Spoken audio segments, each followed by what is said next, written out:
It's epidemic. Because as times get worse, more people rely on alcohol. And children's psychologists and Christian counselors will tell you there's worse days ahead. And as the pressures of life get harder, the dependence on the alcohol get greater. And those kids that we're influencing and are watching you are saying, well, if Dad does it, and if Mom does it, then I can do it. And so I was watching a TV program this week. I forgot which program it was. It might have been Fox News. And all of a sudden there's this great big Facebook phenomenon. Facebook page of all these teenage girls. You guys might have seen it, I don't know. But the thing of it was they were just getting totally wasted and putting their pictures on Facebook. And so you see these teenage girls, I don't know how old they were, young. They were on some type of show, so it wasn't Fox News, but I mean just laying out on the carpet, hugging the toilet bowls. Oh Lord. Half-dressed girls. Oh Lord.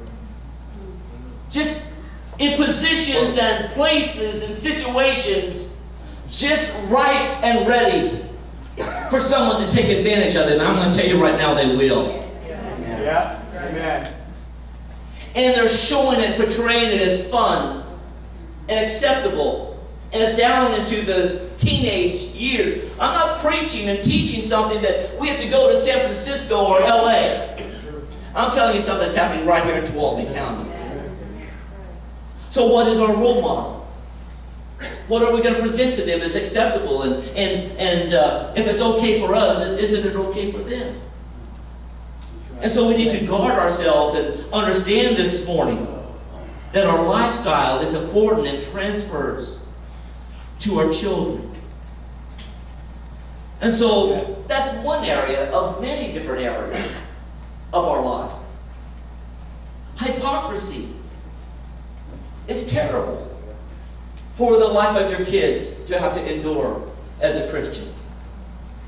We come into the church house and we sing real big in church. How great I am.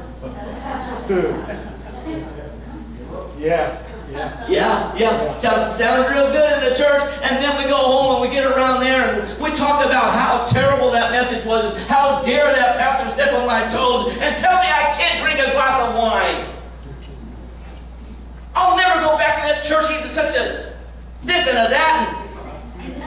And you got little Joey over here. We got a Joey? I don't know. And his eyes are this big. Yeah. Pastor is the devil. Lord. And the fighting in the home, and the uproar and the uproar because we don't like to hear messages like this. We don't want to be. We don't want to have our character challenged.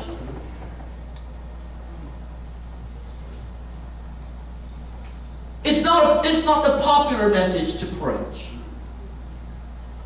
Do it. It's good.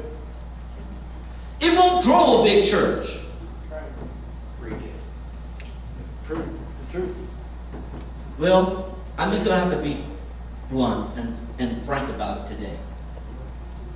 I will stand here and love you enough to tell you the truth. Amen. Thank God. You may not like it, but sometimes the truth hurts.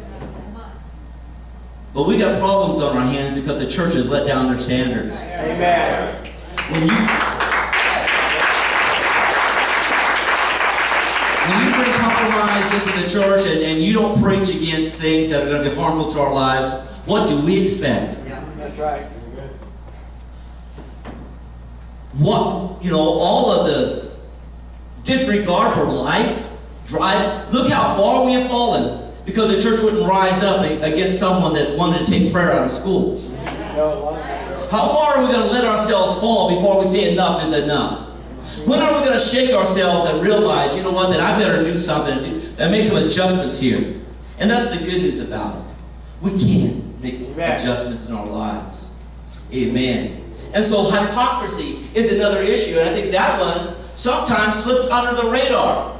You know, a lot of times it's the outward things that are exposed that the church will preach about. Smoking and drinking and cussing and, you know, premarital sex and all those types of things. And those, you know, those other underlying things are just as bad.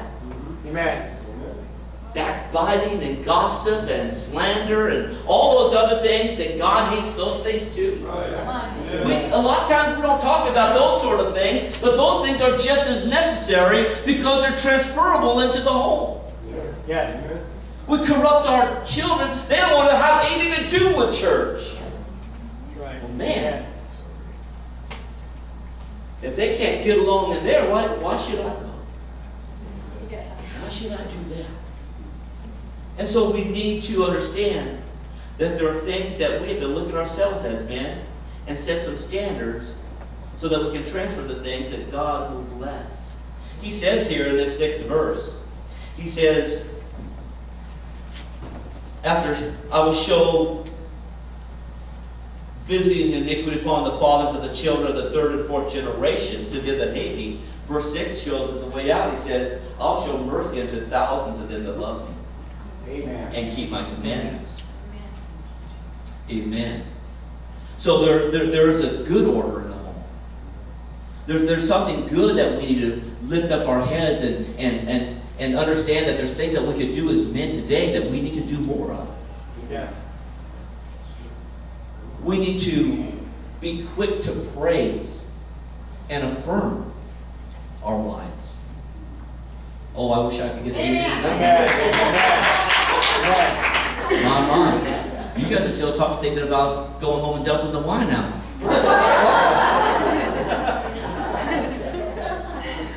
We need to be quick to rise up and affirm our wives. Yes. I don't care how long you've been married. It doesn't matter how long you have been married. Listen to me, man. There is something powerful about you telling your wife that you love her. Affirm your wife. Part of the problem with societal breakdown is always, listen to me, societal breakdown doesn't start in the church. Societal breakdown starts in the home. Yes. It starts in the home. You husbands need to guard the emotions and the affections of your wives. You need to tell them they look good. Doesn't do you any good to tell anybody else they look good. Tell them they look good.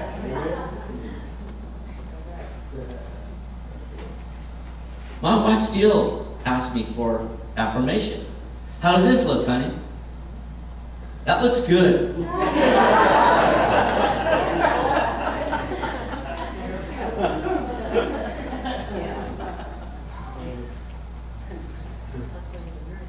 I don't always tell her it looks good.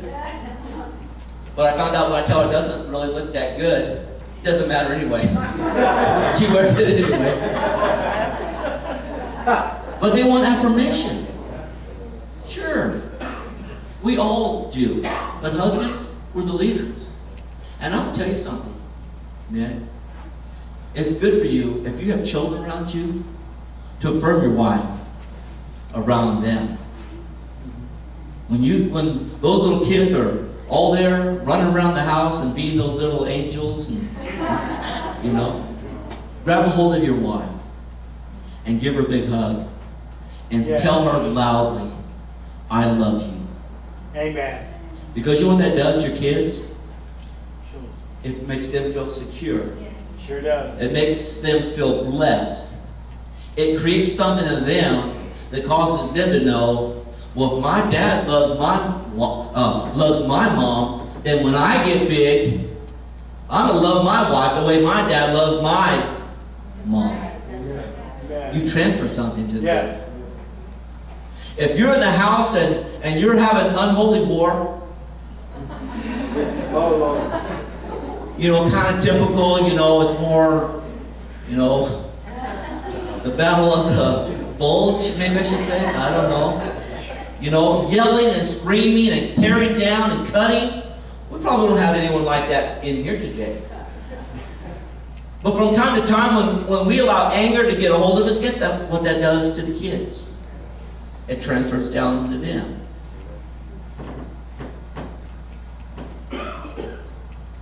We've got to be careful with the words that we speak. We understand that we are transferring things down into our home life that is spiritual and powerful. It's not wrong to disagree, but we need to learn to disagree agreeably. Amen. Amen. To watch our tone of voice and not allow ourselves to allow our temper to get away from us. Amen. You know, if the kids are running around and they're saying, "You dummy, you're stupid, I'm going to kill you." Oh, Lord. Guess where they got that from?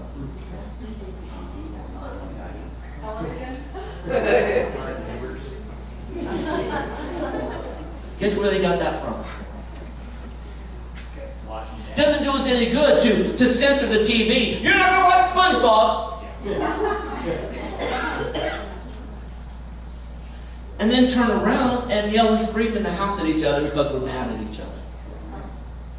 We're transferring something down to the kids. Time for us to answer the call and stand up and realize, you know what, I need to set new standards in my home. Amen.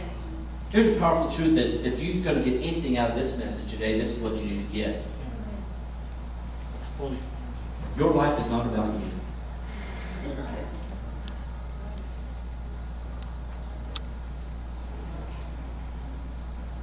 It's not about you. It's about your husband. It's about your wife. It's about your mother. It's about your father. It's about your kids. It's about relationship. It's about setting healthy relationship. Our whole existence. Man, woman, boy, girl, and child. Our whole existence that God gave us was built around the thought and intent of relationship. Amen.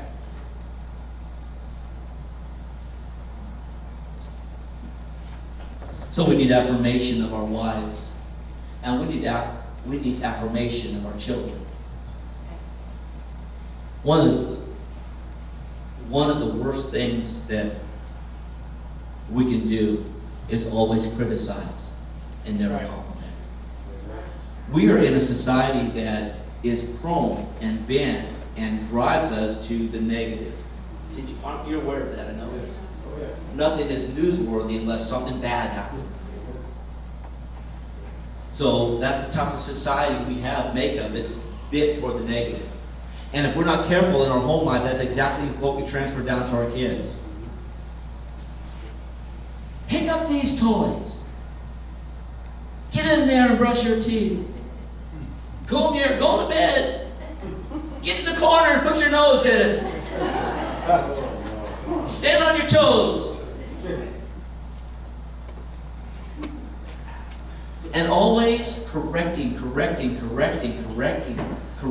Not to say that kids don't need correction. Sometimes we're too far the other way.